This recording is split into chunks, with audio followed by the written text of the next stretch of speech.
Now इस video में हम बात करेंगे मीज़ोज़ोम की। जैसे हमने पहले भी पढ़ा था, मीज़ोज़ोम प्लाज़्मा मेम्ब्रेन की एक मॉडिफ़िकेशन है। तो वही फर्स्ट लाइन में हमें बताया गया है कि it is the extension of the plasma membrane into the cell. अब जो मीज़ोज़ोम है वो बेसिकली 3 फॉर्म्स में हो सकता है, या तो वेसिकल की फॉर्म में, या ट्यूब्यूल, या फिर लेमिला। तो हम एक-एक करके इन तीनों शेप्स को देख लेते हैं।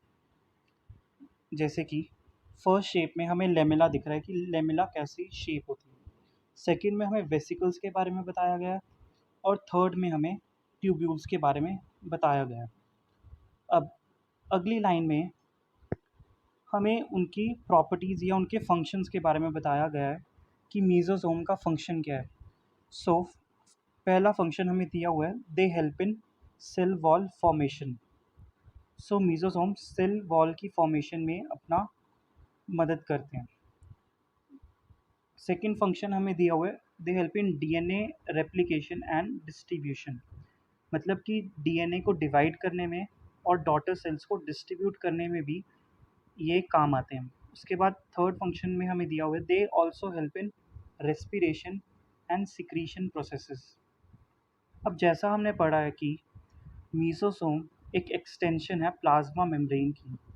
ये surface area of the plasma membrane increase कर देते हैं।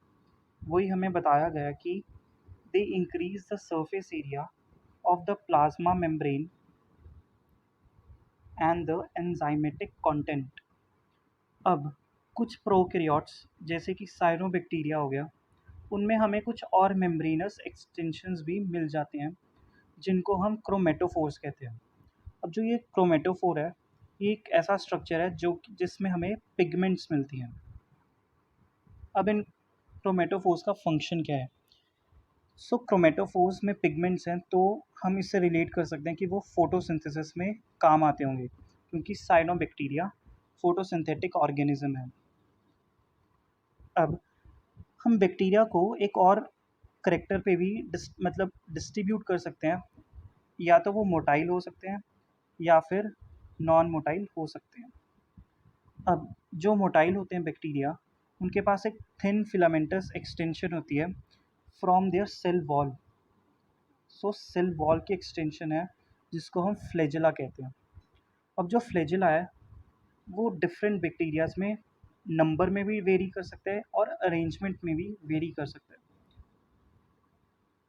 जैसे कि कुछ बैक्टीरिया में फ्लैजेला का नंबर 1 हो सकता है, 2 हो सकता है, 8 भी हो सकता है, और या तो ये एपिकल हो सकते हैं, लेटरल हो सकते हैं।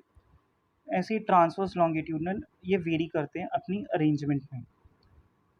अब फ्लैजेलम को हम 3 पार्ट्स में डिवाइड करते हैं, फिलामेंट, हुक और बेसल बॉडी के बेसिस में। अब फिलामेंट का एक इम्पॉर्टेंट पॉइंट ये है कि it is the longest portion. इस पे बहुत आसानी से क्वेश्चन बनता है कि बैक्टीरिया के फ्लैजेला का सबसे लॉन्गेस्ट पोर्शन फिलामेंट होती है, and it extends from the cell surface to the outside.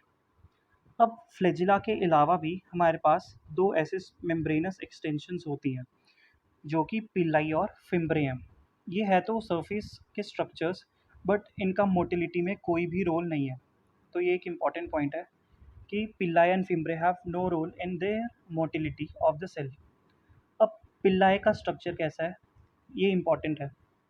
Pillai are elongated tubular structures made up of a special protein. NCERT में उसका नाम तो नहीं दिया हुआ, बट उसे हम पाइलिन कहते हैं। पिल्लाई पाइलिन प्रोटीन का एक इलोंगेटेड ट्यूबुलर स्ट्रक्चर है। अब अगला स्ट्रक्चर है fimbriae. Fimbriae are small bristle like sprouting out of the cell. अब इसका फंक्शन क्या है?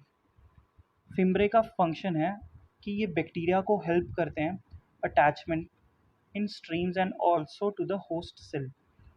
अब कई बच्चों को पिल्लाई और फिम्ब्रे में कन्फ्यूज़न हो जाती है कि कौन सा इलोंगेटेड है और कौन सा स्मॉल ब्रिस्टल लाइक है। तो मैंने इसे कैसे याद किया हुआ है, पिल्लाई की स्पेलिंग स्मॉल है, तो हम उसका ऑपोजिट लेके चलेंगे कि ये इलोंगेटेड ट्यूबुलर स्ट्रक्चर होगा। और फिम्ब्रे के स्पेलिंग्स पिल्लाई से बड़े हैं, तो ये स्मॉल ब्रिस्टल लाइक, उसका ऑपोजिट वर्ड आप ऐसे करके याद कर सकते हैं, या आप अपना भी कोई मेथड से याद कर सकते हैं। सो इस वीडियो में इतना ही। अगली वीडियो में हम अगला टॉपिक शुरू करेंगे।